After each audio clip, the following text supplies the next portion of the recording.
The disused nuclear power station at Cemyln Bay was an absolutely stunning dive. I first wrecked the mark a few weeks ago. After injuring my knee boxing, I couldn't spearfish, couldn't do a lot of work, but I thought I'd do what I can and get out and recce all the marks possible. I do like to find new marks. Now, Cemyln Bay is situated in a particularly remote area of Anglesey. Very few people live there. There's some especially beautiful countryside. It's picturesque, scenic, wild, and virtually unexplored by spearos. There's a series of reefs here, strong currents, the Skerries lighthouse provides an absolutely stunning sunset afterwards. It's somewhere I'd love to dive in future.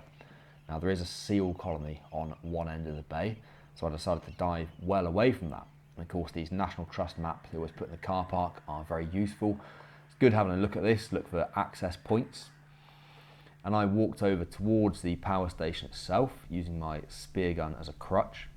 Bit awkward getting into the water. I think I've injured my ACL, to be honest, to my knee, so I was pretty terrified I'd fall over here and completely collapse the knee joint, but I managed to get into the water. And one of the big advantages of plastic fins, which is what I use now, is you can use them in a really, really rough way. I use my kit in pretty rough and tough way, and carbon fins would just get trashed too fast and probably broken.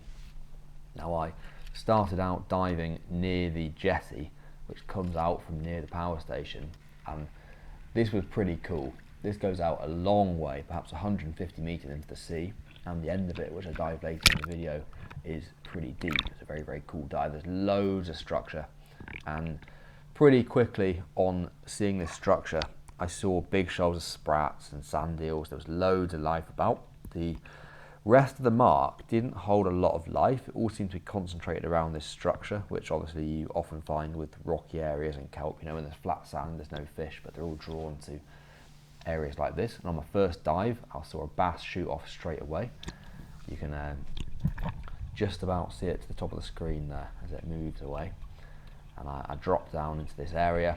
Didn't get any fish on the first dive, so I changed place slightly, looking for somewhere a little bit slacker. And I dropped down again here and settled myself into a really nice ambush position. Let's look at this here. I'm nestled right in the kelp. I let myself float up slightly, grabbing the kelp with my left hand. So just the goggles and my head are above the kelp here, and I'm staying fairly still here. The viz is not great. The viz is maybe 3 to 4 metres. It's just enough for effective spearfishing. And I'm grunting, as you can probably hear me in the video, to try and draw some fish in. It's not the kind of area that fish move over quickly. It's kind of the area they rest in, the slack areas out of the current. And a in-size bass, it's not a big one, it's in-size, so it cruises in very slowly over the kelp, inquisitively, and I make no mistake with the shot and stone it. Now, I did display this bass a bit away from the structure itself. I wasn't sure if I was going to bother giving the mark away, but it's so remote and so few people go there that I don't mind giving it away. Now, I went out to the end of the pier and the current was going through pretty quickly here. I'm actually hanging onto the structure. You can see all these small pollock in the current, which is pretty cool, seeing that close to the surface. And before diving, I breathed up behind one of the supports, and this was a pocket of slack, and then I could relax properly. Sometimes you expect a bit too much dropping into areas like this, and I was a bit disappointed on the first drop to drop into somewhere that was really barren. You know, when you've got this much structure, you expect big things. I was hoping for a massive, giant, mutant nuclear pollock to cruise through, but it was not to be, and I saw this tiny, stunted 10 centimetre pollock instead. But it's important to keep on diving different areas of the mark. You never quite know what you're going to find in these areas. So I went back to the surface, swam a little bit along the jetty, and the next drive I dropped into a much cooler area. And this was significantly deeper. So I dropped into this area here with a lot of structure now. And it was very interesting because as soon as I came across the largest part of the structure, which looked like some old sort of wreckage, you'll see it better in the next clip after this actually, but as soon as I dropped into this, there were significantly more fish, and the fish were attracted by the cloud of dust that I'd kicked up. Now, off the west coast of Anglesey, you've got much coarser sand, Whereas off the east coast, you've got this really fine sediment, and that's why the viz is normally so bad off the east and of course the north coast, because you get this very fine sediment. The current churns up very easily. But here it really seemed to attract the pollock, and it's something I might try in future videos. I've seen a lot of Australian spearos picking up handfuls of dust in their videos and throwing it in the air, well, not the air, in the water. I've never tried it myself. I always stayed as still as possible, but an area like this, there's very, very little cover where I dived onto, so perhaps a bit of stuff in the water might attract fish more.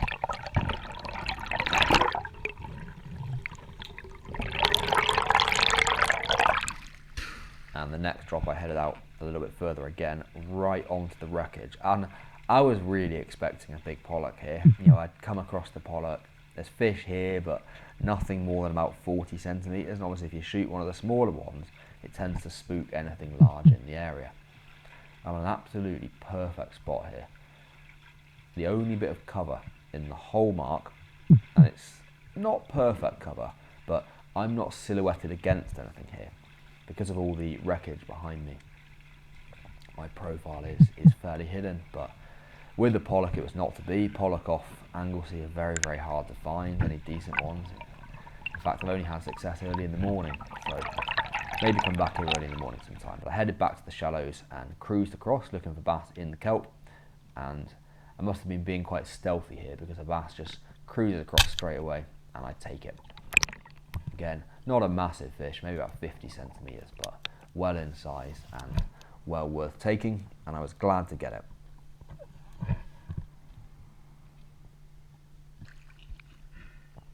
And what a stunning backdrop for the dive. I quite like diving in these industrial areas. Not everyone does, but I personally absolutely love it.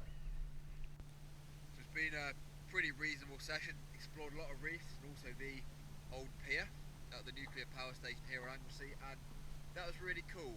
There's very, very few people I reckon have speared this mark, and there was a big bass about. The two I shot were a bit like some of my girlfriends, barely legal, but they still count.